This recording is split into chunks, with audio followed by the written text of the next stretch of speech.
Hola, buenas tardes, ¿qué tal? Bienvenidos a todos, muchas gracias por asistir. Y bueno, el tema que nos convoca hoy es la madre, ¿no? La dependencia con la madre. Yo soy Laura López, soy psicoanalista de la Escuela Grupo Cero.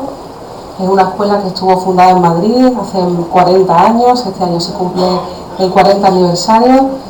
Se lleva trabajando para la salud de la población, se hacen seminarios de Freud, de Lacan, y aparte de la escuela también es una escuela de creación en la que hay talleres de poesía, de pintura, también hay un espectáculo de flamenco, poesía y tango que hoy se estrena de nuevo en Madrid. Y bueno, es una apertura a la creación, ¿no? Y hablamos desde el psicoanálisis del inconsciente, que tiene que ver con todo eso. Pero claro, para hablar de inconsciente, ¿no? Y de persona, sujeto psíquico, ¿no? Podríamos decirlo, es muy importante que hablemos de la figura de la madre, de la función madre, y vamos a ver cómo nos toca a cada uno de nosotros. Hay muchas frases que definen a la madre. Madre nada más que hay una.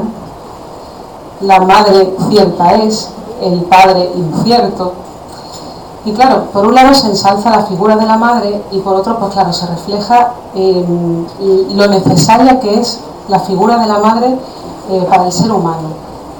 Y madre no me refiero a la madre física como mujer, sino me refiero a la función madre, que es una función que aunque uno no sea madre biológicamente, también es una función que desarrollamos hacia los demás. Si no desarrollamos esa función madre, por ejemplo, en un trabajo, pues es ese lugar en el que cuidas a los demás, en el que le ofreces ese amor, ¿no? Y es necesario para la sociedad. Para que el ser humano se desarrolle, incluso para que pueda vivir, fijaros qué importante, ¿no? Es necesario, cuando el bebé nace, pues que incluso entregue su vida a esa función madre, porque el niño nace prematuro, nace indefenso totalmente, en el sentido de que, claro, si no existiera esa función, el niño, el pequeño cachorro humano, moriría en ese recorrido. El sistema nervioso central, por ejemplo, no está aún mineralizado, incluso hay que ayudarle con la respiración, ¿no? por el hecho de acunarlo, ¿no? Porque hasta los 6 meses la respiración no se establece como algo, digamos, natural, ¿no? Aunque no hay nada natural en el ser humano, vemos que se va construyendo todo, ¿no? Necesitamos de los otros para enseñarnos incluso a amar, a desear, a construir nuestro cuerpo, porque nuestro cuerpo también está formado por palabras, y es muy importante. Entonces hemos dicho eso, que ni siquiera puede caminar, el sistema muscular tiene que ir conformándose, y no es hasta el día 21 que incluso ni ve. Es decir, una dependencia absoluta y total con la función madre. Si no existe otro ser humano que nos cuide, no nos desarrollamos, no crecemos, incluso nos morimos. Eso no pasa con otras especies.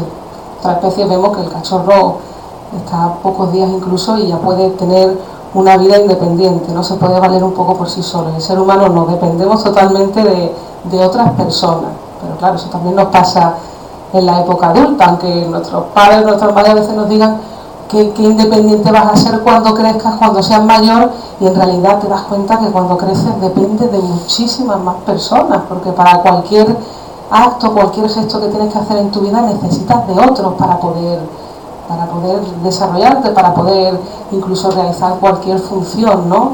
Uno solo no es nada. Y nos constituimos incluso a través del otro. El otro hace de espejo, hay identificaciones en las que uno así se desarrolla como ser humano, porque hay otro en el que te puedas mirar, ¿no? Entonces el niño no desea, no ama, no tiene palabras. Y los únicos estímulos que recibe son lo de sus necesidades orgánicas, ¿no? Y ahí es donde se funda también el deseo. En esa necesidad orgánica, cuando hay una primera sensación de que coincide esa necesidad con la satisfacción de esa necesidad, ahí es donde se funda ese deseo, ¿no? Ese deseo por repetir. Y esa primera experiencia de placer no se va a repetir jamás. Y eso es lo que va a ir buscando, ¿no? Y va a ir, incluso lo vemos en el chupeteo, ¿no? Que le coge el goce a chupar, no solamente la necesidad, luego empieza a tener ese goce en esa repetición. Vemos también que a veces, hemos hablado del niño, ¿no? Que es muy necesario, pero para la madre vemos también que psíquicamente, por eso a veces ocurren las depresiones postparto, para la madre a veces el niño no es solamente un pequeño cachorro humano, ¿no? Alguien, una personita que tú, digamos que acompañes en el crecimiento, sino que a veces psíquicamente para la madre viene a ser como algo que le falta y que le viene a completar. Es algo que ocurre a veces como una idealización de completud, porque la niña en esa estructura cuando nace, ¿no? Cuando va pasando de diferentes etapas sexuales, se da cuenta que en la diferenciación sexual del niño y la niña que a ella le falta algo. Entonces, en esa falta es algo inconsciente, no es algo para que lo pensemos tal cual, sino que es algo que inconsciente que nos pasa estructural. Entonces, a veces el niño hace de algo que a la madre le suple, ¿no? A la mujer le falta.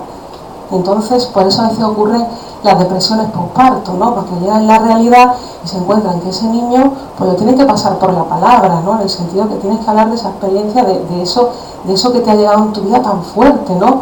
Que es algo que digo que inconscientemente uno creía que venía a suplir una falta y bueno, se ha dado cuenta que la realidad no es así, ¿no? Entonces, la depresión tiene que ver con ese sentimiento de pérdida, una pérdida. Ahí se establece la melancolía, ¿no? Se identifica con esa pérdida de ese ideal de completud y ahí es donde aparece la depresión postparto. Pero claro, no le ocurre a todas las mujeres, ¿no? Hay personas, igual que la depresión, no le ocurre a todas las personas, es una reacción tuya ante ese deseo, ante esa pérdida. El niño entonces se entrega su vida, literalmente, a quien lo cuida, ¿no? Porque si no, moriría. Esto es algo fuerte lo que voy a decir, ¿no? Pero es el mayor sometimiento que tenemos a la madre, ¿no? Es el primer amo de nosotros, es nuestra madre. Es nuestro primer amo, porque no hay una relación más pasiva que tú y tu madre.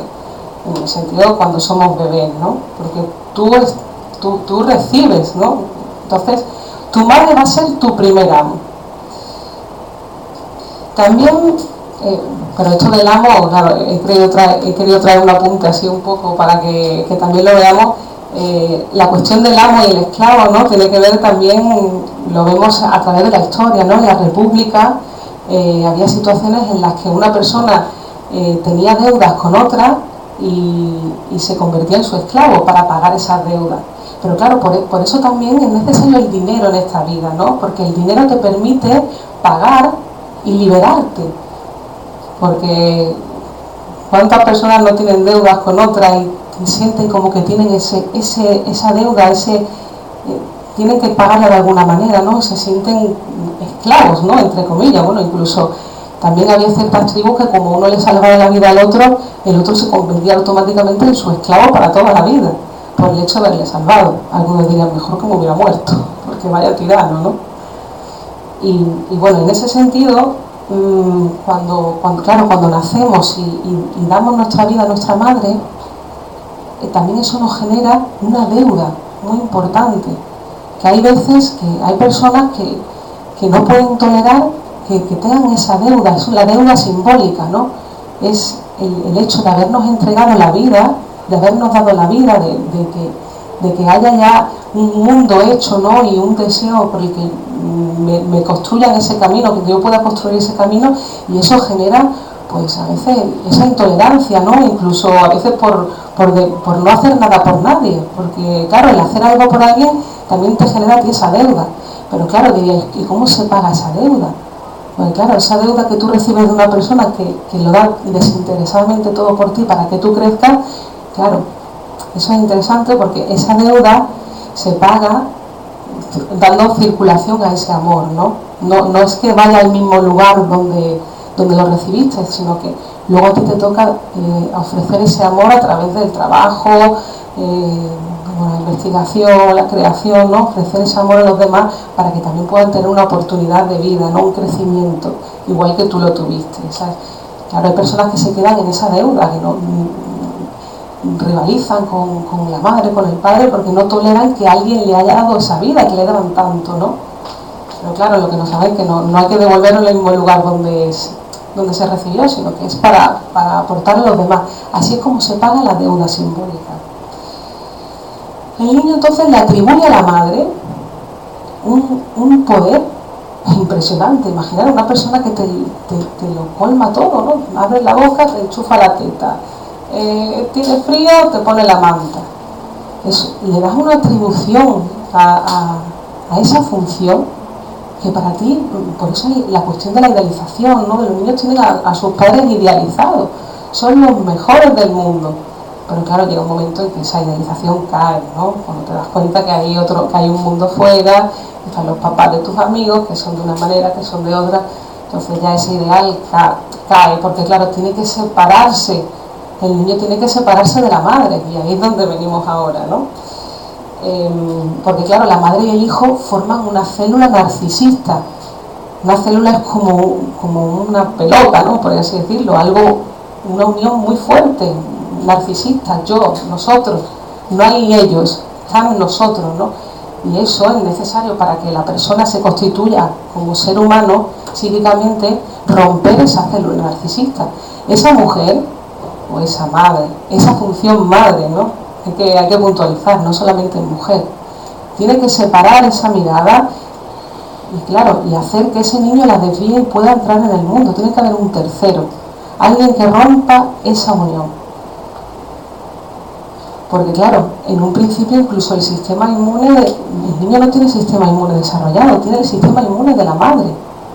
Incluso hay circunstancias que tienen que ver más con la madre que con el niño. Hay veces que repite una vez ciertos trastornos, incluso nerviosismo, ¿no? Y tiene que ver más con el estado de la madre que con el niño. Hay madres que están muy nerviosas, muy ansiosas, y eso se lo transmiten al niño, ¿no? Porque el niño recibe amor, cariño, y a través de esas sensaciones algo inconsciente, ¿no? Algo que transmiten sin darse cuenta.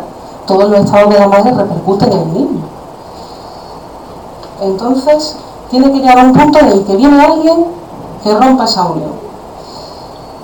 Y ese es el pasaje que hablamos del complejo de Edipo, ¿no? Que es algo simbólico también, no es para que lo pensemos tal cual, sino es para que veamos que es cuando la persona, el niño, entra en el lenguaje, es cuando le desatribuye ese poder absoluto a la madre, ¿no? En psicoanálisis hablamos de la madre fálica, pero no es otra cosa que eso, que atribuirle toda esa potencia que tiene la madre, esa necesidad que te lo cubre todo.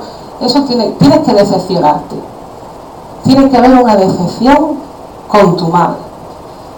Lo que ocurre, ahora venimos a la actualidad, que hay personas que continuamente, el complejo de Edipo pasa cada vez, en el sentido que esto ha ocurrido en una época de tu vida y ahí es donde se forma el inconsciente, es cuando tú te divides, cuando viene el tercero, el padre, viene a separarte, ahí es cuando sufres la decepción, cuando se produce el odio, la hostilidad, no, todos los sentimientos se van forjando ahí, porque las relaciones más estrechas son las que tienen más ambivalencia afectiva.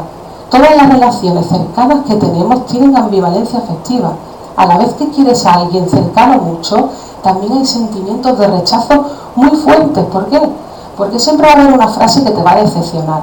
Siempre va a haber algo que tú esperabas y que no lo vas a recibir.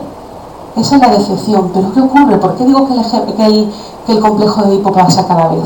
Porque tal y como uno haya disuelto este pasaje que te hace humano, que cuando se forma el inconsciente, el preconsciente y el consciente, ¿no? El inconsciente es reprimir. Esto es un concepto de psicoanálisis. Reprimir quiere decir que esa energía, que son los celos, la envidia, la hostilidad, no la puede utilizar tal cual.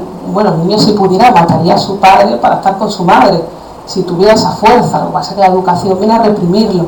Esa represión hace que esa energía, ese odio que sientes a tu padre a la vez que lo quieres, se reprima, es decir, que se pone, es como si lo retiráramos, pero eso que retiras, eso es lo que funda nuestro aparato inconsciente, son los deseos inconscientes. Eso es una energía muy fuerte que la puedes utilizar para otras cosas en tu vida, ¿no? Ese es el deseo, eso es lo que te funda, lo que te hace moverte, lo que te hace vivir, ese es el deseo inconsciente. ¿Pero qué ocurre? Porque estaba hablando del complejo de Edipo, eso nos pasa cada vez.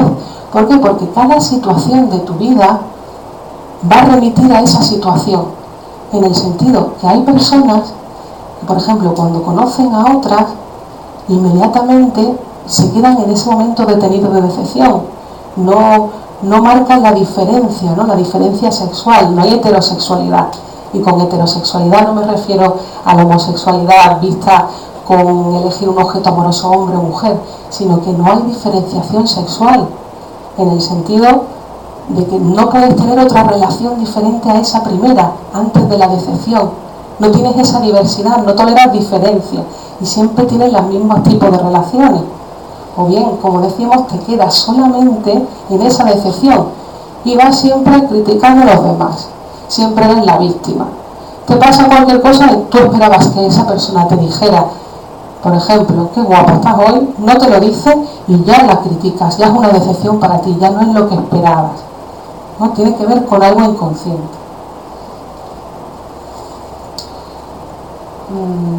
Porque claro, la frustración es muy necesaria para todos, porque si no hay frustración en nuestra vida, si alguien no nos dice que no, nuestro deseo no se relanza. Incluso es muy importante, porque claro, si eres una persona poco deseante, no deseas cosas en el mundo, tiene que ver también con eso, con esa situación. Es que tu madre no te puso el no, es como que siempre lo haces todo y ya, ¿no? Por ejemplo, con los deseos incestuosos, ¿no? Nos referimos a la represión, en esa represión de los deseos del niño. Los deseos incestuosos se pueden comparar con el adulto, por ejemplo, ahora, en la actualidad, a personas que, por ejemplo, no toleran esta frustración, ¿no? Quieren que se haga todo y ya, ¿no? Y remite a eso, a no haberle puesto un límite, no tener un límite adecuado, ¿no? Y pensar que, claro, que las cosas tienen un trabajo, requieren de un trabajo para que consigas un goce mayor, porque es imposible que puedas tenerlo todo en este mismo momento. Hay que saber esperar, ¿no? Y eso tiene que ver los sentimientos de los adultos, ¿no? Y la paciencia, saber esperar, construir, trabajar para ello, tiene que ver con esto. Claro, porque conseguir algo en la vida, conseguir un deseo, es como una representación alucinatoria de estar en los brazos con la madre, remite a esa situación. Y bueno, hemos dicho que ahí es donde se forjan los sentimientos. Y las relaciones, hemos dicho también que siempre van a ser muy ambivalentes con la persona. Son procesos en el ser humano en el que a veces también a la madre le pasa igual, ¿no? En el sentido de que esa ambivalencia que el hijo es necesario que tenga con los padres, ¿no? Y que ocurren, que nos ocurren a todos, a la madre también le pasa. Por eso decía que es importante pasarlo por la palabra, porque claro, lo que es el sentimiento del amor es lo que te va a hacer que te unas a esa persona porque la especie lo que le interesa es reproducirse. Pero un hijo, cuando llega a la vida, hay que pasarlo por la palabra. ¿Por qué? Porque un hijo también te va a generar hostilidad. También va a haber ambivalencias en esa relación con ese hijo. ¿Por qué? Porque un hijo viene a cambiarte la vida y viene a cuestionarte muchas cosas que tienen que ver con tu moral, ¿no? Con tu yo de ser mujer, con tu manera de relacionarte con tu familia, con tus propios deseos, ¿no? A veces hay madres que renuncian a todo para atender a ese hijo, cuando en realidad se quedan sin vida, ¿no? Entonces eso te genera un pozo de rencor y hostilidad que a veces uno no se da cuenta y realiza actos, ahí vienen los reprimidos, incluso se puede transformar en trastornos psíquicos en la persona, cuando uno no sabe de dónde le viene y tiene que ver con algo reprimido, con algún sentimiento reprimido hacia, por ejemplo, una preocupación muy excesiva por los hijos, ¿no? Hay madres que están continuamente preocupadas porque algo malo le va a pasar al hijo y que están como muy obsesionadas, ¿no? Y eso tiene que ver, en psicoanálisis vemos que es como una transformación en lo contrario, ¿no? Esa fuerte preocupación que se podría interpretar desde la conciencia como algo, un amor excesivo, es una persona muy amorosa, el psicoanálisis te viene a decir que es al contrario. Esa persona tiene unos fuertes deseos reprimidos de odio y hostilidad hacia ciertas circunstancias con su hijo, hacia su hijo. Lo que ocurre es que su moral no le permite tener unos deseos contrarios y lo transforma en otra cosa, en una preocupación excesiva. Cuando sale esa preocupación excesiva, pues es como que engañas a tu moral, ¿no? Dices, ay, mira cuánto lo quiero. Cuando en realidad esa preocupación y esa obsesión abrigan sentimientos negativos que tú no lo puedes verbalizar, no lo has pasado por la palabra y te están afectando en tu vida. Están haciéndote un síntoma que tú no sabes lo que es, crees que es mucho amor y claro, la moral, la iglesia a veces nos dice que eso que pone la otra mejilla, es que lo quieres mucho. No, es que es al contrario, es que a veces somos muy hipócritas, ¿no? Y por eso a veces el psicoanálisis lo rechaza tanta gente. ¿Por qué? Porque a la vez que también lo quieren muchas personas, ¿no? Pero produce cierto rechazo porque te viene a decir que claro, que no hay que ser hipócritas, que no hay tanto amor, ni tanto cariño, sino que en todos nosotros hay sentimientos y pensamientos e ideas que no somos capaces ni de escucharlas. No llegan ni hasta nuestra conciencia, no las podemos ni percibir. ¿Y cómo salen en nuestra conciencia? Salen en forma de síntomas. Forma de síntomas incluso. Eso es lo que nos voy a desvelar, ¿no? Porque claro, hay, y además todos nos damos cuenta, ¿no? Si hay un otro dentro de ti que tú no puedes controlar a veces, porque a veces te asaltan pensamientos que tú enseguida rechazas. Dices, no puedo pensar esto, o no puedo sentir esto con esta persona, ¿no?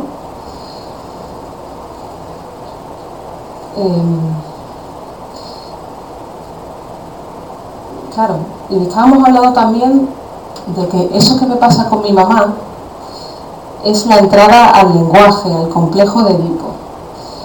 Y decíamos que nos pasa a todos cada vez. Y yo os he traído unas preguntas para que la pensemos y nos pongamos ahora en nuestra vida, ¿no? En nuestra cuestión, que ahora vamos a empezar con nuestra vida actual. Por ejemplo, ¿cómo soy yo ante mis deseos, ante mi vida? Para que lo pensemos, ¿no? Es como si investigaran, ¿no? Os veis un poco desde fuera y vais viendo cómo son las relaciones, ¿no? Cómo son vuestras relaciones, cómo actuáis en cada situación, con vuestros deseos, cómo hacéis. ¿Son en el orden de lo incestuoso? Claro, en el sentido que os he dicho antes, ¿no? Del que lo quiero todo y ya. ¿Sé esperar? ¿Mi relación con los otros es la del sometimiento? Como el niño es con su mamá. ¿O soy yo el tirano? ¿Hay un tirano en mí mismo que me dice, que me castiga y que me culpa constantemente? ¿Cómo es la relación o mi relación con mi realidad? ¿He sustituido ese amor primero por un amor social? ¿Pongo el amor en circulación? ¿Tengo relaciones heterosexuales, que ya he dicho antes que son la diferenciación, ¿no? El estar con otras personas, otras relaciones diferentes, o siempre amo de la misma manera, siempre me pongo en esa misma posición, por ejemplo, de sometimiento, ¿no? Eso es lo que hablamos de la dependencia de la madre. ¿Repito esa relación siempre o en muchas ocasiones? ¿Cuál es mi patrón de deseo? Pues claro, me estoy acordando de una anécdota, ¿no? De una persona que claro, que tiene una pareja y que es el señor de es por no discutir. El apellido es por no discutir. Por no discutir llega un momento en que no hablas. Empieza cediendo en las palabras y termina cediendo en los hechos, ¿no? Y lo que hablaba, que es interesante, la cuestión de los aspectos reprimidos que uno no reconoce. Esta persona tiene una mujer y esa mujer pues es una persona que le critica por la relación que tiene con la madre, porque tienen una relación fuerte, ¿no? Pero es que resulta que esta persona también es una persona que repite la misma relación que tiene él con su madre. Es decir, ha sustituido a su madre por su mujer. Y ahora, a través de su mujer, cuando llega a casa de su suegro, pues es una tirana. Le dice de todo.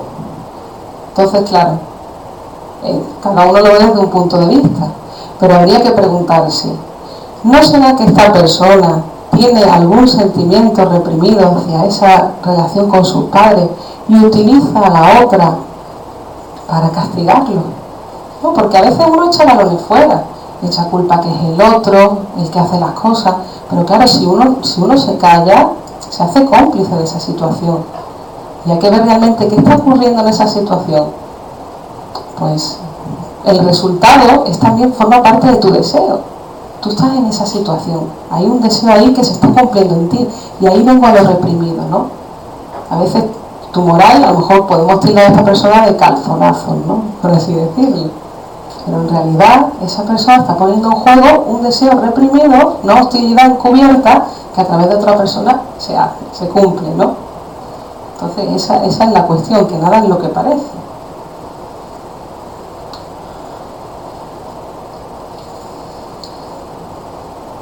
También a veces hay tiranteces, ¿no? Entre, claro, las parejas o las personas más cercanas de la familia. De repente alguien va a poner la lavadora con un jersey de lana que le ha regalado la otra persona, y en vez de darle al frío, le da al calor y le coge el jersey. Tú dices, ay, qué mala suerte. No te das cuenta, te apenas, pero en realidad hay un sentimiento ahí de una hostilidad encubierta, que a través de ese acto, aunque sea sin querer, en psicoanálisis decimos que es inconsciente, ahí se ha visto realmente la hostilidad que tienes, ¿no? Las cosas no te pasan por casualidad. Tú le has dado al botón, ha sido sin querer, pero no puedes decir que es casualidad. Si sabes de psicoanálisis, sabes que eso ha sido algún sentimiento que se ha cumplido ahí, ¿no? Es un deseo que se ha satisfecho ahí, un deseo inconsciente que tú no puedes reconocer. Entonces estábamos hablando de las relaciones con la madre, ¿no? Que hemos tocado un poco. Y también podemos decir que hay hombres y mujeres que salen de ese amor y se someten a su pareja, y a sus amigos, y al trabajo. En realidad, inconscientemente, repiten esa relación, están en una relación infantil. Se convierten en relaciones tiranas, donde no da paso el odio al amor, no da paso. Claro, vosotros podéis decir, ¿cómo lo sabéis? ¿No? ¿Cómo sabes que eso pasa así? Lo sabemos porque nos remite a las situaciones que ocurren en consulta, ¿no? Vemos en la terapia que esa persona va repitiendo en su vida situaciones, relaciones en las que incluso recuerda alguna relación que tenía con su madre, ¿no? Pero no es con su madre, esa señora física, sino son las frases que ha construido de esa relación. No tiene tanto que ver con cómo ha sido tu mamá. Porque claro, todos sabemos que los hijos siempre van a pedir más. ¿Por qué? Porque el ser humano nace incompleto y siempre va a haber algo que te defraude. Lo hacemos estructuralmente incompletos y siempre vas a achacarle a tu madre que algo te ha hecho de menos. O están los celos, la envidia, ¿no? Siempre hay algo que sí, no fue muy malo, pero el día o me dijo tal palabra, me dijo, y es como que a veces te quedas en esa frase, no eres capaz de sustituirlo por otra frase, te quedas en esa frase que te dijo una vez, que a veces ni siquiera te dijo esa frase, sino que tú lo leíste así, ¿no? Entonces, a veces que claro, tenemos que preguntarnos si en las relaciones adultas, en ocasiones uno no llega ni siquiera a conocerse, porque es como si inconscientemente te estuvieras peleando y poniéndote en esa situación constante con tu madre, ¿no? Muchas de las discusiones que ocurren en el seno de las parejas, ¿no? Tienen que ver con esa relación primera con la madre que nos ha impreso tanto, ¿no? En nosotros. Es algo que se transmite inconsciente. Es como verte quedado en ese momento de decepción y como querer pedirle eso a tu relación actual. Es como que vas exigiendo, te quedas en ese momento en el que no pudiste amar a esa señora, te quedaste en ese momento de rencor en el que vino el tercero, el padre, y ahí te decepcionaste. Entonces nada te parece bien, nada de lo que te haga te parece bien, siempre quieres más. Y él no me ha dado lo suficiente, no me da bastante cariño, hay que ver, es que mi pareja no me coge de la mano y claro, y no me ha dicho esto. Claro, como si uno pretendiera que le adivinara. ¿Realmente estás conociendo a la otra persona? ¿O estás en esa demanda infantil? Y bueno, y hablamos de pareja, pero también hablamos de relaciones de amistad, de pareja, de trabajo, ¿no? He dicho pareja, lo he repetido, porque claro, porque a veces en el trabajo uno establece relaciones que parecen más de pareja que de la posición que estás ocupando, ¿no? Y eso que hablamos de la madre, el padre, ¿no? El complejo de Edipo, tiene que ver con cómo tú haces en tu realidad, cómo te posicionas. ¿Siempre eres el sometido en el trabajo? Digámoslo un poco así, ¿no? El tonto que siempre le hacen de todo. ¿Dónde está tu función padre? Porque la función padre no tiene tanto que ver con el padre que has sido, sino es incluir ese límite, ese no en ti, en cómo tú has construido ese padre para ti.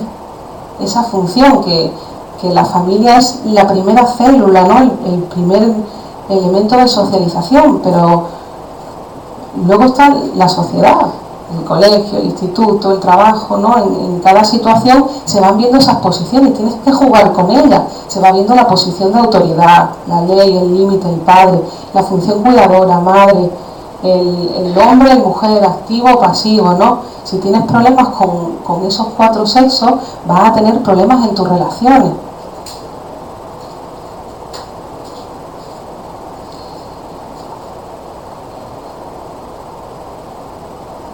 Y claro, decíamos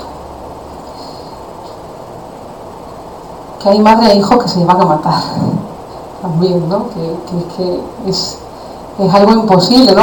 Hay hijos que viven con sus padres, incluso en una edad más avanzada, ¿no? Más allá de los 20, 30 años, que están continuamente peleándose con ellos, pero no se van de casa. Claro, en esa rebeldía tiene que ver con esa cuestión, ¿no? Con el quedarse todavía en esa hostilidad, no han pasado todavía a querer a sus padres, ¿no? A amarlos de otra manera, y se han quedado en ese momento. Pero claro, también es una dependencia.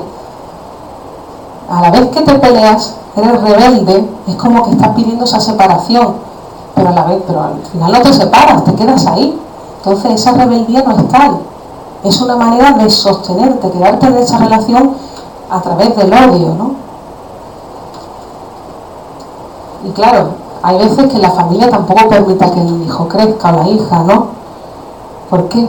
Porque a veces que nos remite a la mujer, al hombre, remiten, y claro, si esa persona crece, te remite a tu propia madurez, tu propio envejecimiento. Entonces el hecho de que un hijo se vaya de casa o que crezca no es fácil, porque también hay en juego ahí muchísimas frustraciones de uno mismo. A veces uno mismo transmite a los hijos pues una vida que a lo mejor ha sido un insatisfecho y no ha sabido hacer, y quiere que su hijo haga la vida que quiere para él, ¿no? Entonces dejar crecer no es fácil, porque requiere comprender que no es tu hijo, que es una persona que tiene su gusto, tiene su independencia y que también tiene que estar fuera de la familia. Entonces a veces cabría preguntarnos, ¿qué es ser egoísta? Egoísta es no permitir que ese hijo crezca y que salga fuera de la familia, ¿no? Porque a veces ese afán por retenerlos tiene que ver con cuestiones con el envejecimiento de cada uno, o incluso hay familias que tapan con los hijos una situación de pareja, una situación familiar difícil, que claro, prestan su atención a los hijos y ellos mismos no se cuidan de fomentar esa relación, porque hay que aprender a sumar. Uno no solamente padre o madre, también es pareja, es trabajador, tiene sus propios deseos, ¿no? Entonces el ocuparse de uno mismo es ocuparse de los hijos, porque le están mostrando que hay algo fuera de la familia, ¿no? Hay algo fuera del deseo tuyo al fin y al cabo, ¿no? Porque es eso, es el deseo tuyo egoísta de que no crezcan, no permitirles que alcen el vuelo, ¿no?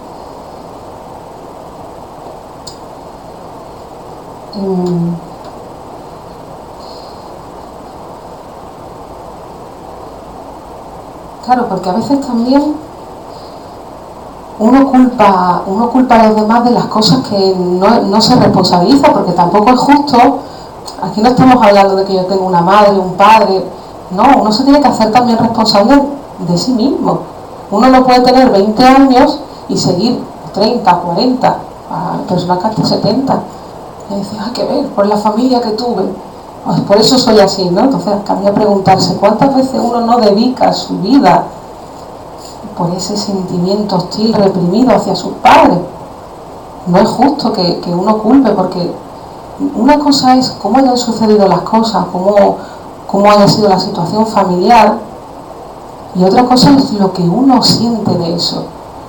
Porque si vemos a veces en los dos lugares, vemos como hay familias que creen, o padres que creen que han dado todo por su hijo, y el hijo siente que no, que ha recibido un rechazo. Entonces no tiene tanto que ver la experiencia física, sino cómo uno, las frases, cómo uno ha construido ese padre y esa madre.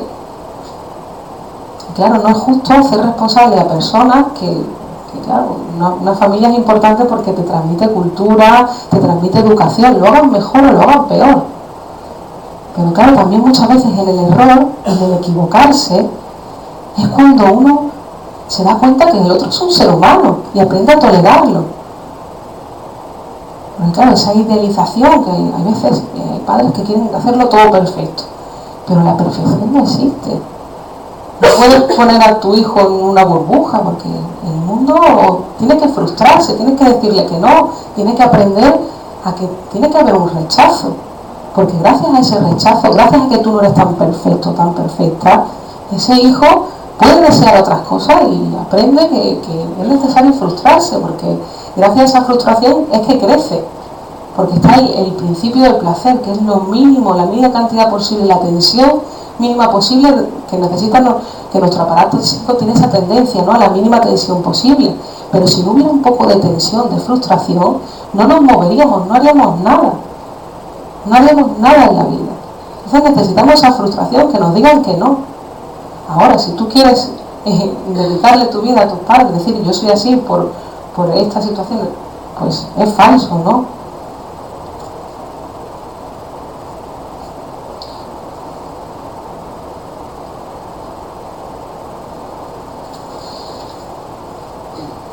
Pues claro, cada uno también se tiene que hacer responsable de sus ideas, ¿no? Y a veces cuando llega lo nuevo, cuando llegan nuevos pensamientos, hay personas que se quedan más en esa infidelidad, ¿no? O esa fidelidad a la madre, a los pensamientos familiares. Hay personas que rechazan muchísimos pensamientos nuevos porque tienen que ver con eso, con esa fidelidad a la madre, cuando en realidad estructuralmente somos infieles. Tenemos que ser infieles a nuestra madre para poder desear otras cosas. Es muy importante.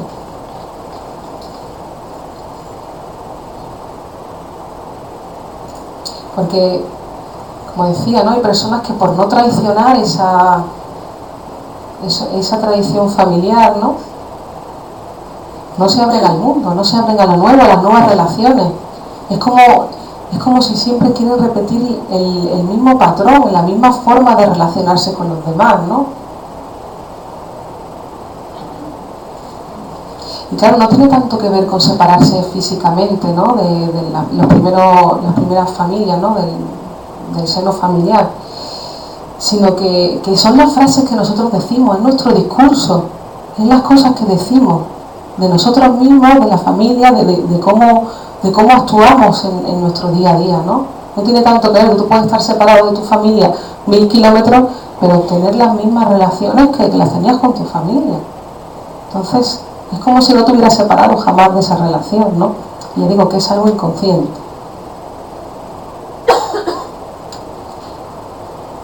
Y claro, también el hecho de no poder amar a nadie, no poder establecer relaciones, vínculos con otras personas, tiene que ver también con estas situaciones, ¿no?, con estas malas relaciones, ¿no?, o con no haber resuelto esa hostilidad o ese odio en ese momento, en ese pasaje, y en tu actualidad es como que lo repites, ¿no? Es como que no te puedes separar de ese instante o de ese modelo familiar, y entonces no puedes amar a otras personas.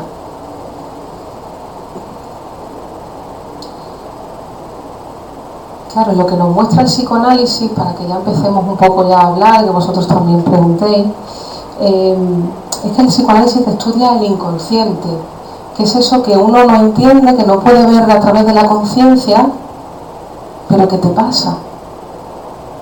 Es como si hay cosas que no queremos saber de nosotros mismos, pero padecemos de ellas. Claro, es como si nos guiaran, como si hubiera una tendencia en nosotros a lo mejor a repetir ciertas situaciones.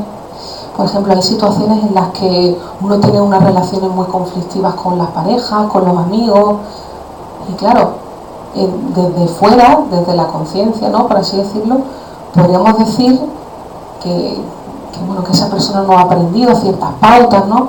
Pero en psicoanálisis sabemos que hay una tendencia a repetir esas situaciones, a estar en determinadas relaciones con determinadas personas, porque todos tenemos brazos y piernas para separarnos, pero hay ocasiones en las que hay algo que se repite constantemente y uno no puede evitarlo. Es como que hay una tendencia a repetir situaciones que a lo mejor tienen que ver con las primeras figuras familiares, con situaciones que fueron sufrientes para ti y que, como hemos dicho, existe lo reprimido, se reprime, y la única manera de poder recordarlas, hay un mecanismo psíquico que es repetirla. Hay una compulsión a la repetición, que a veces repetimos situaciones en nuestra vida, que nos quedamos fijadas en ellas, no sabemos por qué nos pasa, y es eso, es algo reprimido que se actúa ahí. Lo que uno no puede recordar, lo va a actuar en su vida. Eso también lo dice el psicoanálisis, ¿no? Que no es que yo no sepa más, te tengo que dar unas pautas para que separarte de esta persona, concienciarte, razonarlo, no. Te dice que si te está pasando eso, es porque hay una tendencia a que eso te pase. Ahí hay algún deseo inconsciente que se está cumpliendo. Hay algo que tú repites porque lo estás actuando, hay algo que tienes reprimido que lo actúas en ese momento y que no te puedes desligar de eso.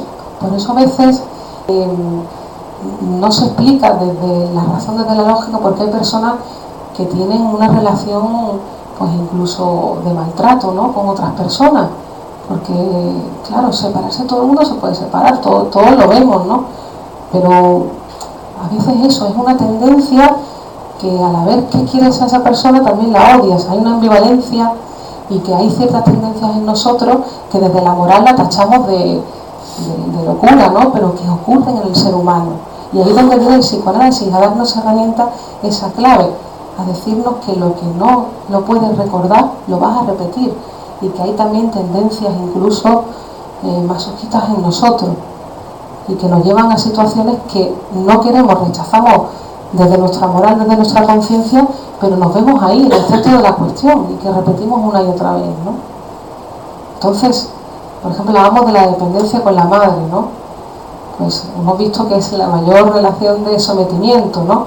Claro, y a veces cuando uno en su vida adulta tiene unas relaciones extrañas, ¿no?, en las que no se gustan o ve que no se encuentra a gusto, tiene que ver con estas cuestiones, ¿no? Porque a lo mejor no has pasado la barrera del amor adulto, te has quedado en esa relación primera, ¿no?, en esa relación de dependencia, de sometimiento. Es como que no puedes dar el paso para amar de una manera equilibrada, sino que siempre te pones en esa situación, que con tal de recibir amor eres capaz de hacer cualquier cosa. Y eso tiene que ver con esa madurez, ¿no?, esa madurez que es un plano inconsciente, porque no sirve de nada decirle, razonarle a esa persona, darle unas pautas, porque es algo que esa persona sabe, pero que le sale así, como que digamos que es algo inconsciente, ¿no?, que lo repite, es una pauta que ella repite, como él. Bueno, yo me gustaría que conversáramos un poco, ya que hemos dado así algunas pinceladas, ¿no?, de la dependencia con la madre, lo que significa para la madre, nuestra actualidad también, que dé lugar a que podamos conversar, que preguntéis si hay algo que no hayáis entendido. Sobre esas pautas repetitivas, que vuelven a acudir y salgan. Sí. ¿Vosotros cómo actuáis? ¿Cómo se puede actuar? Porque es inconsciente. Claro. Como está diciendo, que como estamos diciendo, es inconsciente. ¿Cómo puedes tú controlar? ¿Cómo lo podemos controlar? Claro, ese es el hecho, que no se puede controlar, que necesita de la elaboración en la terapia psicoanalítica, de elaborar todas esas cuestiones, todo eso que tiene que ver con lo reprimido, todo eso que uno va actuando y va padeciendo sin saber. Claro, porque una cosa que ocurre con el psicoanálisis es que se tiende, y ha habido también situaciones en las charlas en las que se ha insistido, ¿no?, en cómo se trabaja el psicoanálisis, cómo se hace, qué pautas. No, es que es algo totalmente diferente, porque está hablando de que el objeto de estudio es el inconsciente, y el inconsciente tiene que ver con lo reprimido, con esos deseos sexuales infantiles reprimidos, que tiene que ver con el odio, con el amor. Entonces, eso te quiere decir que esas cuestiones, esa energía que hay en ti reprimida, la actúas de esa manera. Entonces, a través de la terapia psicoanalítica es como tú elaboras todos esos sentimientos, esas hostilidades que te hacen a lo mejor tener, como poníamos en el ejemplo, ¿no?, una preocupación muy excesiva por mi hijo. Eso, claro, que en la terapia te ayuda a ir derribando la resistencia y ver qué se esconde tras esa preocupación. Poder pronunciar fantasías en voz alta, poder transformar esa historia de deseos que te hace preocuparte demasiado y tal vez pronunciar alguna palabra, alguna hostilidad que tienes hacia esa situación. Hay situaciones que uno no la puede reconocer porque moralmente uno se castiga. ¿Cómo puede uno odiar a un hijo? Es algo que para la moral cristiana y para la moral es algo muy fuerte. Y claro, eso, la moral, en muchas ocasiones produce más muertes que la droga. Porque te hace ser una tiránica. Te hace incluso padecer situaciones que te convierten en una persona enferma, porque no toleras que hacia las personas que más quieres también vas a tener sentimientos de rechazo. Va a haber deseos en ti que tú ni siquiera los quieres ni pronunciar. Y esa es la cuestión. El psicoanálisis te ayuda a elaborar a través de la palabra todo eso que tienes reprimido y que está actuando en ti, que te está haciendo daño. Porque no es cuestión de ser aquí libre, de hacer todo lo que uno le da gana, no. Todos tenemos límites, tiene que haber unos límites, como hemos hablado del nombre del Padre, el no. Pero hay ocasiones en las que el superyo, que es ese policía interior que se forja después de la educación y que es el que te hace distinguir lo que está bien y lo que está mal, ese superyo, esa moral, a veces es tan tiránica contigo mismo que a veces se despierta un deseo en ti que ni siquiera ha llegado a la conciencia y ese superpolicía te castiga. ¿Y cuál es la manera de castigarte? Porque has deseado algo. Pues a lo mejor, si en tu vida te vas repetidamente mal, ahí tienes accidentes continuos, de repente un trabajo te sale mal, haces cosas sin darte cuenta que estropean, ahí uno tiene que sospechar, ese es el termómetro para ver que a lo mejor tienes algún sentimiento, algún deseo, algún pensamiento que has abrigado negativo hacia alguien, hacia algo, hacia ti mismo, hacia tu vida, que lo has rechazado tan profundamente y que para ti es tan amoral que buscas un castigo inconsciente. El psicoanálisis se dedica de ese inconsciente. Vemos cuáles son los termómetros, cuáles son las vías al inconsciente y te ayuda a producir otra frase para desligarte de esa culpa, de esa represión, de esos accidentes, ¿no? En vez de tener un accidente, vas a poder pronunciar las palabras y vas a poder incluso tolerar más tus deseos y producirlos. Eso es lo que te ayuda el psicoanálisis, no te da unas pautas, sino que te ayuda a liberarte de lo reprimido para que tú no tengas enfermedad y no padezcas de ello. Te ayuda a ser más ser humano, más complejo, no del orden de la moral, de castigarte, de querer ser tan bueno, porque no todos somos tan buenos, es imposible ser tan bueno. Todos tenemos hostilidad, celo, envidia, eso nos pasa a todos, pero como tú lo resuelvas, puedes llegar incluso a ser una persona enferma. Si no puedes hablar de tu realidad, que no tiene nada que ver con tu realidad material, sino con tu realidad psíquica. Si no puedes hablar de eso, ten por seguro que algo te va a pasar, ¿no? Que incluso en el cuerpo, ¿no? Que físicamente puede llegar uno a enfermar. Tiene que ver con nuestro psiquismo. El psiquismo es el cuerpo es el escenario de lo psíquico, ¿no? Entonces es importante la palabra, que lo pasemos a través de la palabra.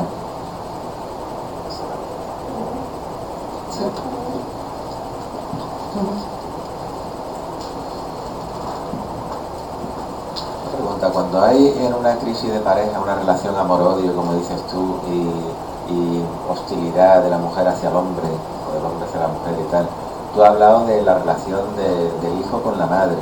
Y cuando la mujer tiene esa hostilidad y tal también, y esa agresividad, también habrá una relación de la hija con el padre. Bueno, dicen que en los primeros matrimonios se repite la situación con la madre, en el sentido de que hay veces que frases que pronuncia esa mujer tienen que ver con su relación con su madre, con esa hostilidad. Las primeras relaciones tienen que ver con esa figura materna, y las segundas son más civilizadoras, tienen que ver con ya el tercero, incluir el deseo. O sea, no puede ser un reflejo, digamos, un espejo de la relación que ha tenido con el padre, de querer imponérselo luego a la pareja o algo así. Lo mismo que el hijo tiene sometimiento con la madre, no puede haber un conflicto de la hija pequeña con el padre y proyectarlo en la pareja, digo yo. Bueno, pueden pasar muchas cosas, que depende de cada persona, de cómo, qué frases diga, cómo se relaciona, porque las discusiones a veces tienen más que ver con querer echar un polvo que su moral no se lo permita. Hay veces que a través de las discusiones la pareja es como ir a la cama, porque ahí es como donde se reconcilian, y a veces por no reconocer ciertos deseos, uno llega a hacer cosas en su realidad, da unas vueltas en la realidad para llegar a hacer eso, que dices, a ver, si uno hablara y supiera realmente cuál es su deseo y lo tolerara, no tendría que hacer toda esa actuación para llegar a eso. No, que el marido tiene que aprender psicoanálisis para interpretarlo, ¿no? Bueno, no es aprender, es uno psicoanalizarse, elaborar ciertos sentimientos, deseos que uno hace a veces. Eso es como uno hace en su realidad, ¿no? Cómo hace las curvas su deseo, cómo hace para llegar a tal situación. ¿Qué ocurre cuando discutimos? Que luego echamos siempre el polvo. Pues entonces habrá que sospechar que a lo mejor esas discusiones os permiten a vosotros echar el polvo y no podéis hablarlo, no podéis desearlo para hacerlo normalmente. Tenéis que hacer eso para poder hacerlo, ¿no? Bueno, y una cosa, y el psicoanálisis dice que lo cura todo con el lenguaje y tal, con lo bien que lo explicas tú en las conferencias y eso, ¿cómo que tiene una persona meses y meses psicoanalizándose y dice que por el lenguaje, y a lo mejor el pobre se tira meses o años y no ha llegado a interpretar la situación? Bueno, porque él no tiene que interpretar nada. Él no tiene que interpretar, no es algo que tenga que ver con la conciencia. Pero te vuelvo a repetir, ¿cómo sana una persona que no viene a tus conferencias o sabe psicoanálisis o interpreta las cosas si tú no la ayudas? Tú lo único que lo haces es hablar. Y habla y se tira meses, porque yo conozco gente que ha estado años en psicoanálisis. Ajá. Y dice, el psicoanálisis yo lo dejé porque al final tal, porque tal. Y digo, hombre, si no lo ayuda a interpretar las cosas, pues entonces sí, está bien que con el lenguaje... Pero no está en el orden de la conciencia. No por interpretarla uno se va a curar. Precisamente has formado una enfermedad para no saber de ese deseo. Es algo que está en otro plano, está en el plano inconsciente. No es algo que uno no tiene nada que ver, es diferente conocer que saber. Yo te puedo explicar cómo se conduce, pero si tú no adquieres ese saber, no lo haces tuyo, es algo que tú no puedes explicar. Te pasa, pero puedes decir, sí, yo cogí el volante, conducía, metía la primera marcha, la segunda, pero es algo que no lo puedes explicar, sino que te pasa. Sí, pero ¿Qué pasa? Es un saber. El carnet porque lo metieron por una, así, de pronto una calle prohibida y tal, se dio cuenta, yo se lo razoné tal y cual, pasamos varias veces por ahí y ya la siguiente... Bueno, su hijo a lo mejor quería hablar con usted de algunas cosas, ¿no?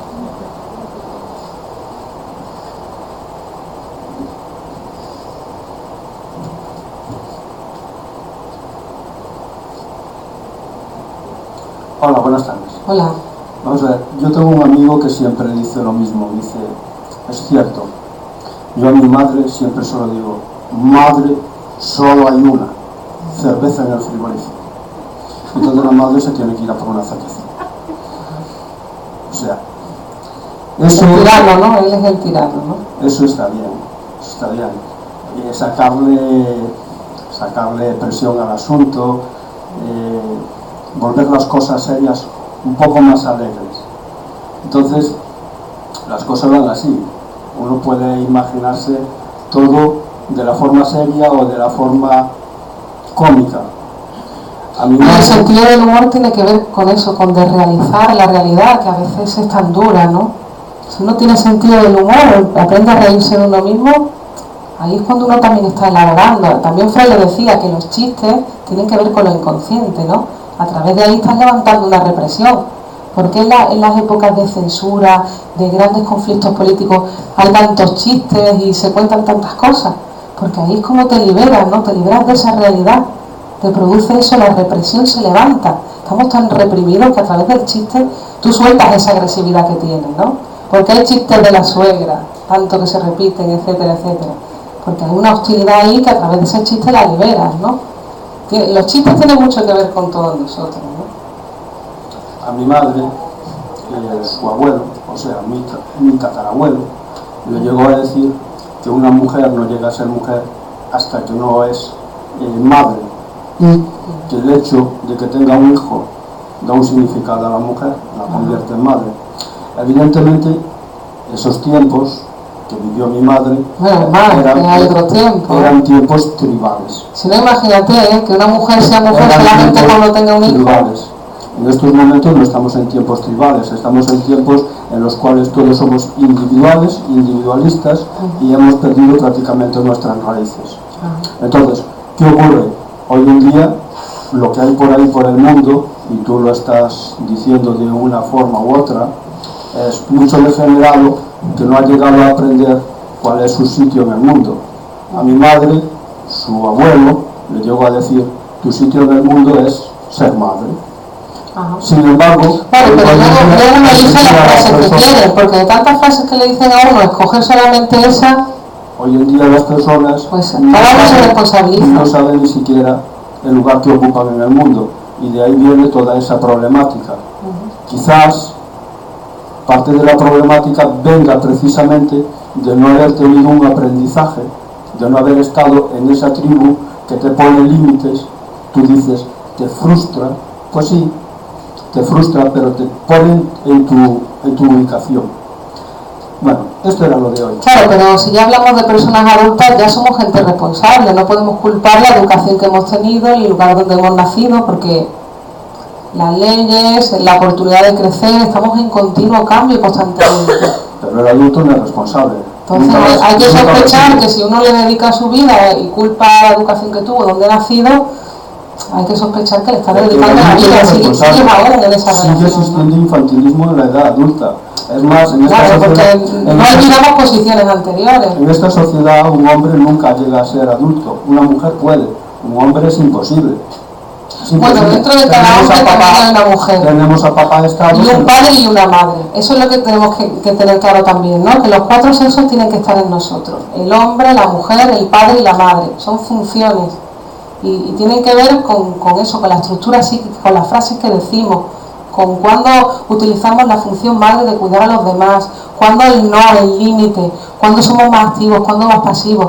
Si uno tiene ese saber, ¿no?, bien estructurado en cada uno de nosotros, sabremos relacionarnos mejor con las otras personas y tendremos una vida más plena, ¿no?, y sujetos a nuestro deseo.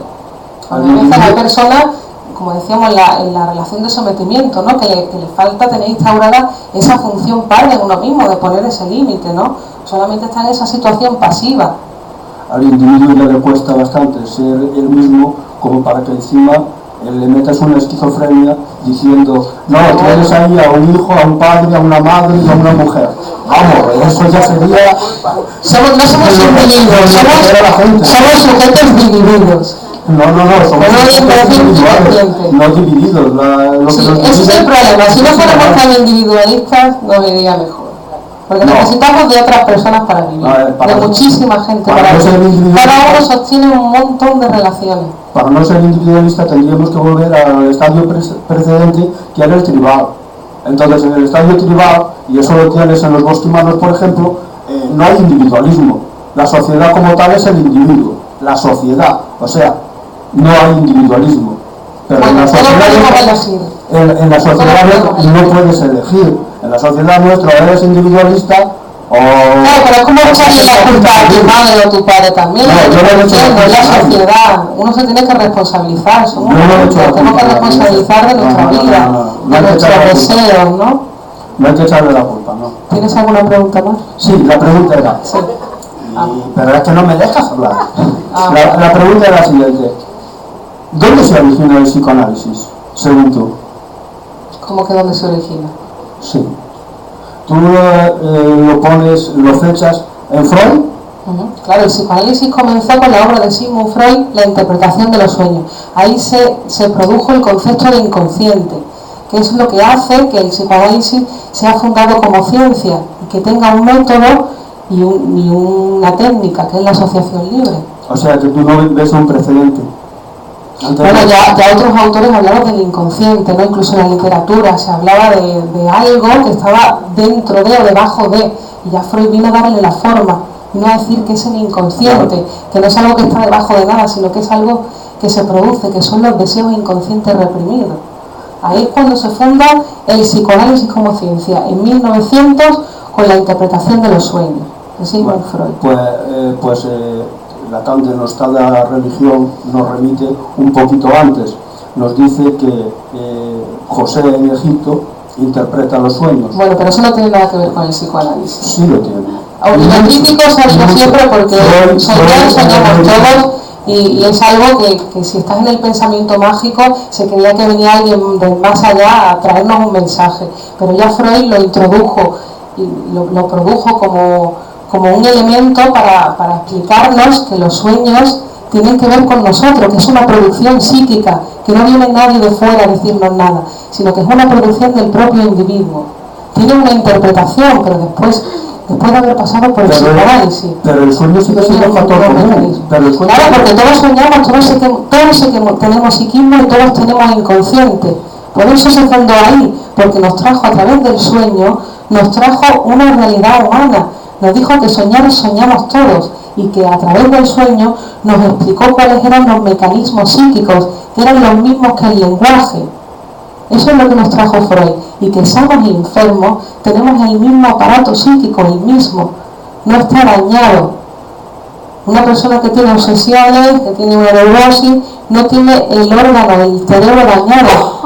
Tiene que ver con el lenguaje, es una ciencia conjetural del lenguaje, tiene que ver con los aspectos que hemos hablado de la moral, de la represión, de la transformación en lo contrario. Son ciertos mecanismos que antes no se sabían, antes de la llegada del psicoanálisis, y a las personas que tenían enfermedades, trastornos mentales, se las apartaba y se las llevaba al psiquiátrico, ¿no? Y se las relegaba fuera de la sociedad. A través del psicoanálisis se puede descubrir que a través de la palabra tiene que ver con esas cuestiones, ¿no? Con lo inconsciente. Puede que no se supieran, pero se estaban utilizando desde la antigüedad. Desde Egipto a Grecia ya se estaba utilizando. Las curas de sueño en Grecia eran lo mismo. Una cura de sueño no es igual. Se buscaba lo mismo. A ver si va a tener que dormirse durante 8 horas le va a transformar. No te transforma. Que sí. Pues si usted le dice en la antigüedad. Si usted le dice mañana cuando se despierta los antecedentes del psicoanálisis están enraizados más allá de Freud. Bueno, yo creo que si hay otra pregunta.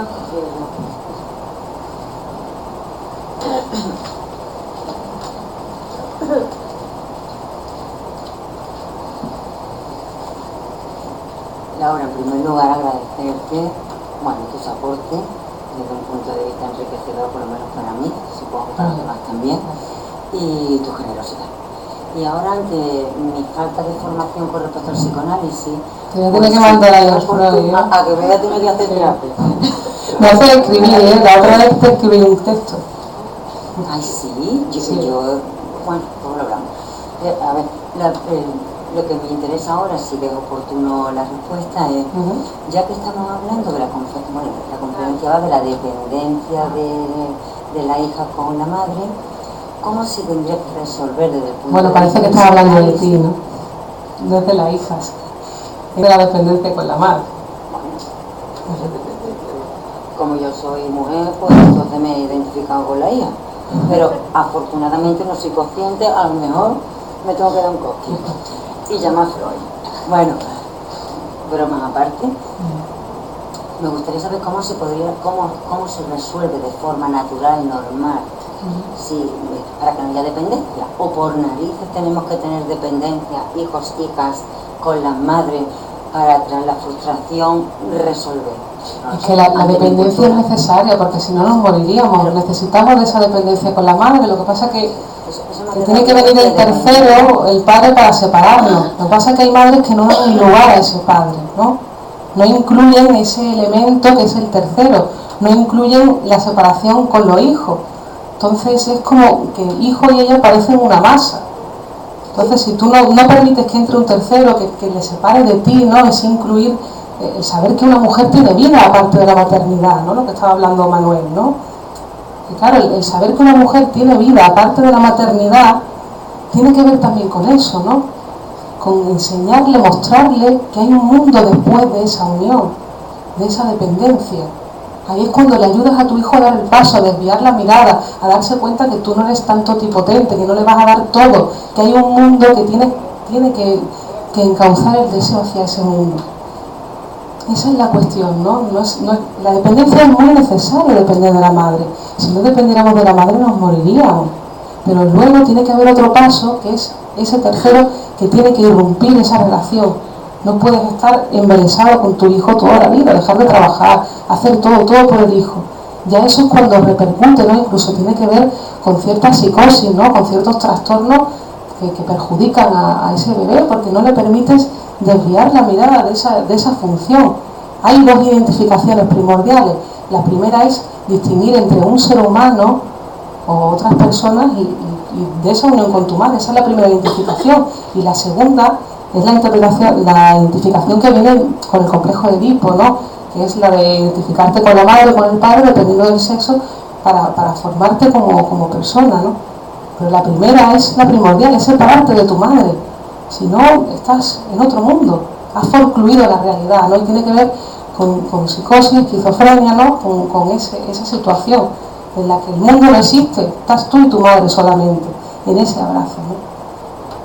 Es simbólicamente, ¿no? No es algo que tú puedas ver materialmente, pasa así, son frases, por eso decía, son frases, son palabras, no es algo que tú veas físicamente, sino que son frases, son palabras. Por ejemplo, lo que decíamos, si no está el tercero, puede haber un padre al lado tuya, pero si tú ninguneas a esa persona, dices que es un tonto, esa persona psíquicamente no tiene a su padre, no tiene esa función porque lo está ninguneando, no le está dando ese lugar.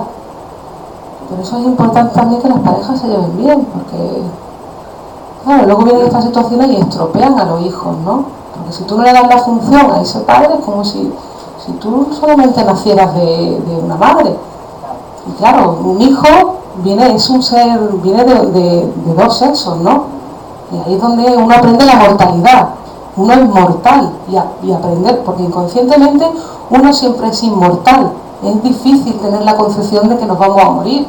Por eso hay personas que con 40, 50, 60 años van por la vida creyendo como que eso va a durar eternamente, ¿no? Y tiene que ver con eso. Estás todavía como no ha llegado a esa diferenciación sexual, ¿no? Esa mortalidad, saber que nacemos de hombre y mujer y que no somos inmortales.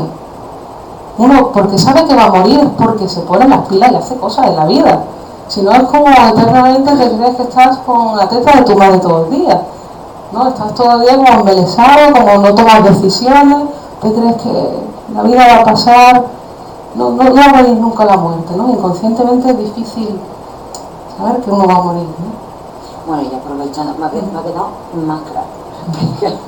¿Ves? Ya vas, al principio te chocó el psicoanálisis, pero luego vas escuchando conceptos y uno siempre se va con alguna frase, entiende algo y la mente abierta. A veces uno tiene que dejar de reflexionar tanto, tener tanta idea, dejarse llevar con lo nuevo, y eso también tiene que ver con la dependencia con la madre, ¿no? El hecho de que a veces uno se queda con las ideas familiares y no permite encontrarse con otras personas, con otros pensamientos, con otras situaciones nuevas. Eso es también lo que decimos de la renuncia a tu deseo, lo del complejo de Edipo, ¿no? Tiene que ver con cómo reaccionas tú ante lo nuevo que te llega en tu vida. Luchas, te peleas, es como si estuvieras luchando con tu mamá continuamente, ¿no? Y el abrirse a lo nuevo quiere decir olvidarse, quitarse las ideas que uno tiene, porque si no, no puedes tener relaciones nuevas nunca. Tener una persona, estás comparando con la anterior, con esto, con lo otro, con lo que te he dicho. Entonces es como que no conoces al otro en su verdadera dimensión, no te dejas llevar por lo nuevo. Y no, te vas a quedar siempre en lo familiar, ¿no? Tiene que ver con eso, la dependencia con la madre. No solamente en ese sentido, ¿no? Sino es el de apertura, ¿no? y ya que tengo el micrófono, pues yo una curiosidad, después de agradecerte tu aporte. Cuando se hace una terapia desde el punto de vista psicodinámico, pongamos como la dependencia por la madre, hombre, mujer, niño, niña, quien sea, entiendo bien que a través de la asociación libre, los sueños, la interpretación de los sueños guiada por el profesional, el psicoanalista o psicoanalista, ya en el momento que se verbaliza, digamos que esa frustración o energía reprimida se libera y ya está, o hay algún tipo de plan de acción. No lo compares con la psicología. Como que el plan de acción no lo compares con la psicología. Lo que ocurre, ¿ya se resuelve o habría algún modo de proceder terapéutico más? Que no lo sé. Claro, porque tú no lo ves terapéutico el psicoanálisis. ¿No es terapéutico el que no lo ves como terapéutico. Yo sí, yo todo lo que libere y que nos produzca el cambio es terapéutico. Vamos, que si yo ahora mismo me levanto la falda y alguien ya... Bueno, viene la policía, Bueno, broma aparte, que todo lo que sale, bienvenido sea, me da igual. De hecho, yo hago uso, bueno, soy profesional de la psicología, lo que pasa es que no tengo tanto conocimiento como Laura en el psicoanálisis, tengo, digamos, hago lo que buenamente puedo para enriquecerme. Pero sí que es verdad que no tengo desde el punto de vista del psicoanálisis. Te está enganchando, te está gustando. Yo abierta, ¿crees que no? Pues yo abierta a la vida. La palabra abierta es flexibilidad. Sí, que ya decía que no eres felicidad. Tampoco, bueno, no lo sé. Vamos a dejarlo, que cierre, me voy al diván. Bueno, ya broma aparte, sí que concretamente sí. Por esa forma de proceder, de asociaciones libres, de la interpretación de los sueños, de liberar la energía inconsciente reprimida, ya se da por válido que está la terapia realizada. Uno se da cuenta con los resultados, ¿no? Que va viendo, ¿no? Es como que uno se da cuenta de la transformación que va teniendo la terapia. Lo comparo con lo de conducir porque es algo que a lo mejor lo podemos hacer más tangible, ¿no? Uno se apunta a la autoescuela. ¿Cuántas clases voy a dar? No sé, empieza a andar, a ver qué pasa. Hay personas que lo resuelven más rápido, mejor. Perdona, no he dicho tiempo, sino en dinámicas, en técnicas, no sé cómo le llamáis. Claro, es algo inconsciente que te pasa. A ver, con el terapeuta lo que ocurre, cuando estamos hablando de la dependencia con la madre, etcétera, etcétera, ocurre que en ese fenómeno que hablamos, el concepto de la transferencia, tiene que ver con esa relación que tienes con el terapeuta. Entonces, lo que te pasa en tu realidad, eso que se te repite una y otra vez, te va a ocurrir en el seno de la relación terapéutica, en esa transferencia. En esa situación, él no va a recordarlo, pero va a vivirlo, lo va a actuar delante de ti, de todo lo que está pasando lo va a actuar. ¿Y cómo se gestiona? Tú lo interpretas, tú lo ves. Yo sé cómo yo lo gestiono en mi consulta, pero claro, pero si no tienes el conocimiento del psicoanálisis, no vas a saber leerlo. Porque esa persona, lo que le ocurre en su realidad, lo va a repetir en la situación con el terapeuta. Va a actuar lo que le pasa. Esa dependencia que tiene con otra persona, la va a hacer contigo también. Y ahí es cuando le tienes que interpretar. Le tienes que decir otra cosa diferente a lo que le dijo su mamá. Pero que como el compañero decía, no es lo que uno no es lo que uno tiene, no, pero es que no es que te ayude a interpretar, porque tienes que tener la teoría del psicoanálisis. Un psicoanalista es psicoanalista, ¿por qué? Porque está en formación continua, tiene supervisión, tiene psicoanálisis personal, porque nada de lo que ese paciente va a hacer le va a recordar a él. Él va a estar en una escucha flotante, va a ver los elementos del inconsciente, y si tú no tienes esa teoría, no lo vas a poder leer. Es como si tú estás viendo en un microscopio un proceso químico. Si tú no tienes la teoría de la química, no vas a saber leerlo. Pues esto es igual. Es que no te pregunto del punto de vista del profesional, sino del punto de vista del cliente. Pero es que uno tiene que saber de cirugía para que uno lo opere, ¿no? Pero Laura, no puede. Es que tú tienes supervisión. Tú tienes supervisión de otro psicoanalista, de un consejo, de tal, y la profesional tiene mucho análisis, mucha supervisión, mucho entendimiento, pero el paciente es el que no se entera de nada. Pues es que no te tienes que enterar de nada. No te tienes que enterar porque no es en base al conocimiento. Va a ayudarte a esos procesos inconscientes, porque tu conciencia te engaña, la mía también, para saber de mis procesos. Pero para eso tienes tú la supervisión. El que no tiene el pobre enfermo, que no tiene supervisión ninguna, no le dicen nada. Quiero decir, lo que te quiero decir, que el deseo reprimido y esa energía Se puede hacer consciente. No se puede ser consciente. Se puede interpretar. ¿Tú has hecho una enfermedad para que no sea consciente? Son procesos inconscientes que se tienen que interpretar y traducir de otra manera. Se transforma esa energía en otra cosa. Se traducen en síntomas. Y entonces automáticamente por magia, en vez de no es magia, no es magia. Lo canaliza. No es magia, es psicoanálisis. Tiene una técnica, tiene una metodología. Lo que pasa es que si uno no lo entiende y cree que es magia, no te enteras pues, ni tú ni te lo dicen ni nada. Claro, pero si estudias sabrás lo que es. Si estudias, te estoy diciendo que tiene que ver con el inconsciente. Son procesos inconscientes. El inconsciente te habla de esos deseos reprimidos. Eso es una energía muy fuerte que se transforma incluso en síntomas. Pero si yo no entiendo todo eso. No lo entiendo. Yo no entiendo. Quieres hacerlo consciente, quieres entenderlo todo. En la vida no hay que entenderlo todo para vivir. Pero que tampoco te cura así por acto de magia. No, es que no es magia. El psicoanálisis no es magia, por favor. O sea que de pronto los síntomas lo canaliza en la pintura o en el arte o en otra cosa y ya está, se acabó los síntomas. Hay un cambio. Hay una transformación. Darte cuenta. Hay una transformación, uno se da cuenta. Uno como aprende a conducir. No te das cuenta. Uno como aprende a conducir. ¿Sabes cuándo aprendes a conducir? Te paras, es que si te detienes, si cómo meter la marcha, cómo girar el volante, no quieres ese saber. Uno como estudia. ¿Cómo estudia uno? Uno estudia porque se deja llevar por ese saber. Y uno no tiene que memorizarlo. En un momento dado se da cuenta que sabe. Claro que utiliza la es algo inconsciente. Mira, tú aprendes a no es para razonarlo y controlarlo. Claro. Si uno quiere controlarlo todo, incluso la sexualidad, si uno quiere controlarlo todo, lo estropea. Es que el aprendizaje tiene clases teóricas, prácticas, fallos, aciertos, lo que tú quieras. Y tú lo que estás hablando es que una cosa se haga automática.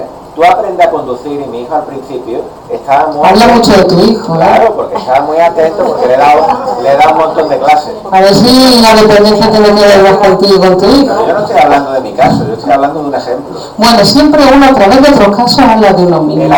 Tú has puesto el ejemplo de conducir. Y yo te digo que hay clases teóricas, prácticas. Al principio estás muy pendiente de cómo cambias la marcha y tal. Y luego lo que tú hablas es que lo automatizas en el cerebelo, cuando tú ya sabes muy bien conducir, y puedes estar cantando, hablando por teléfono y tú ya lo haces automático. Ajá. Pero antes has tenido un proceso de aprendizaje teórico, práctico, racional y de todo. Pero tú lo metes todo, que todo se cura solo y por más... No he dicho que se cura solo. Si fuera tan fácil... Nadie te interpreta nada. No sé lo que te has interpretado, pero no es solo. Tiene su mecanismo, su estudio, una manera de hacerlo. El estudio lo tienes ella, pero el paciente se tira años ahí y no sabe nada. Bueno, a mí me parece que un poco envidioso sí que estaba aquí el personal, Porque llegar el trabajo que hace uno para llegar donde está es envidia, ¿no?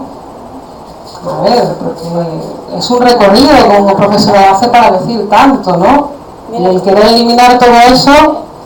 No, explico el mecanismo de sanar, no te digo la formación tuya, ni la capacidad tuya, ni la experiencia, que no dudo de eso, ya me... Perdóname que te interrumpa, es que creo que estás intentando, como ella dice con el cirujano, tú estás intentando saber cómo el cirujano te ha curado. No lo puedes saber, lo sabrá él, pero te puede explicar mil cosas. Perdona, yo soy médico y el cirujano te puede explicar un ingeniero de la qué es lo que tiene, en qué consiste la operación y qué es lo que te va a hacer. Y tú lo puedes saber. Explícaselo a una persona de pueblo. Explícaselo a una persona de pueblo, que a lo mejor es el conocimiento que tiene. Yo les invito a que estudien, a que lean la obra de Freud y cuando estudien un poquito y me quieran preguntar algo más coherente, me lo pregunten. Sí. Buenas, Laura. Hola. Bueno, yo animo a esta señora que lea un poco más sobre psicoanálisis, que siempre, bueno, pues una introducción es buena y, vamos, yo empecé al principio igual, tampoco entendía mucho y tal, pero bueno, profundizando un poco en las cosas, pues siempre se va conociendo un poco más acerca de la ciencia que es el psicoanálisis. Y nada, yo te animo porque es bastante interesante y bueno, interesante. Lo que pasa es que claro, estaba hablando de dependencia con la madre, y claro, uno también, así es como muestra uno su deseo, ¿no? Es como si uno estuviera siempre rivalizando con esa mamá que tiene dentro, ¿no? Es como una lucha interna constante, el no dejarse abrir a lo nuevo, a lo que uno le puede transformar, ¿no? Esa es la dependencia con la madre, ¿no? Esa rivalización que uno tiene continuamente con la razón, con uno mismo, ¿no?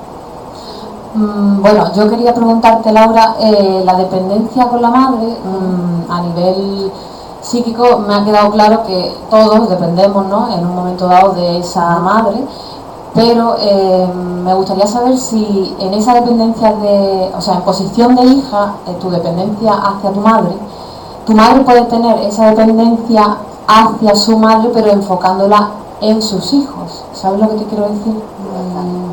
Si me lo explica un poquito Sí, más. es decir, Ha hablado muchas veces de dependencia, ¿no? sí.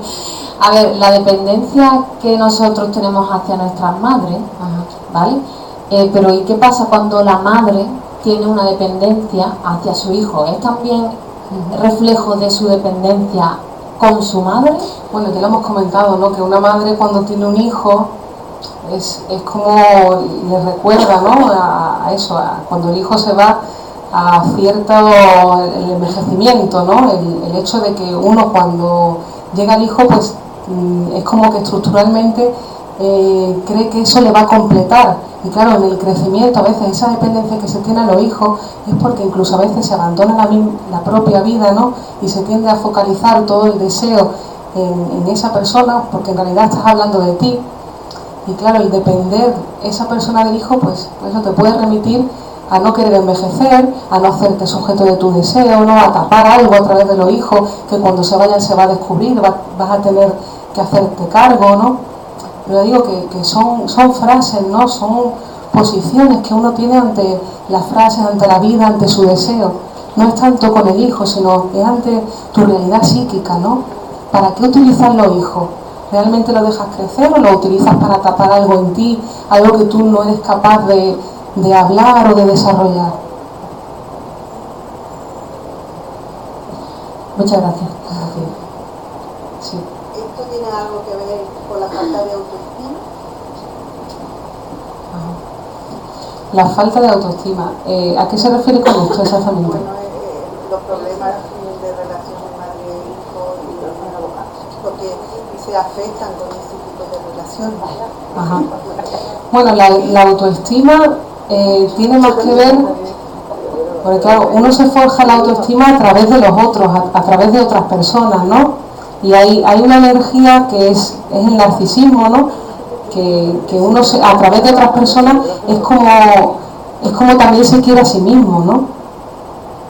Es decir, en ese sentido tiene que ver más el tema de la autoestima, de la dependencia con la madre, con el separarte de esa figura y el emprender un camino en solitario con otras personas. Es más poner tu energía fuera de ti mismo, ¿no? Porque a veces la autoestima tiene que ver con el narcisismo infantil, con estar en ese lugar, en esa posición en el que tienen las necesidades cubiertas. Pero claro, ¿cómo se produce la autoestima? ¿Cómo una persona se siente mejor consigo misma? No es mirándose al espejo, mentalizándose, no. Es esa energía que todos tenemos, ponerla fuera de ti. Cuando tú vas poniendo esa energía fuera de ti, vas consiguiendo logros, vas teniendo relaciones, vas teniendo encuentros con otras personas, es cuando se genera la autoestima. Cuando esa Claro. persona se libera de todo ese tipo de relaciones, Claro. digamos, Es que si solamente estás en esa relación con tu mamá, imagínate, es como un círculo continuo, esa energía se queda ahí. Y estamos hechos para poner toda esa energía fuera de nosotros. Es más, si no ponemos esa energía fuera de nosotros, incluso eso nos enferma. Entonces, claro, tener esa dependencia, pues estás haciendo lógicamente que tu energía se quede solamente ahí y que no pueda sentirte bien, mejor, ¿no? ¿Qué ocurre a veces con relaciones en pareja? Que son muy exclusivas. Entonces es como que cierran tu deseo, te impiden crecer, desarrollarte, ¿no? Y recuerda más a esa situación infantil de sometimiento y no te permiten sentirte bien, ¿no? Porque a veces, aunque uno tenga pareja o tenga una relación, necesitamos ser infieles, en el sentido de que necesitamos sumar más relaciones, poner nuestra energía fuera de nosotros, así es como la vamos a generar, es cuando así nos van a entrar ganas de hacer cosas. La pasión se hace con otras personas, es cuando nos suscita más deseo. Nuestro deseo está hecho, el deseo inconsciente nunca se va a calmar ni se va a colmar con nada, está hecho para desplazarse continuamente, para que el deseo esté en circulación.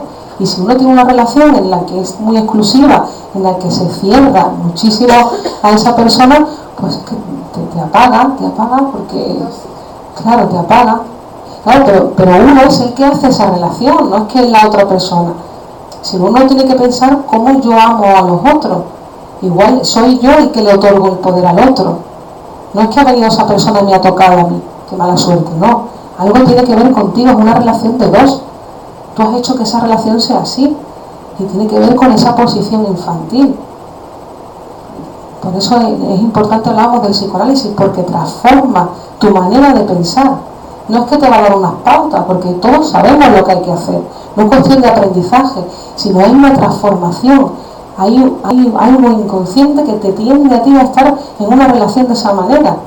Entonces, hasta que uno pueda transformar ese deseo, tener otra personalidad que le permita vivir otras cosas, poner su deseo en otros lugares y tener otro tipo de relaciones, pues claro, las cosas son como uno las piensa. Entonces, si uno se permite poder pronunciar otras palabras, va a poder tener también otras vidas, otras realidades, y va a poder pensar otras cosas, ¿no? Porque el pensamiento se produce a través de la palabra. Y si no hay una transformación en uno mismo, uno va a creer que las relaciones siempre le tocan así. Y es porque hay algo en uno mismo que tiende a hacer eso.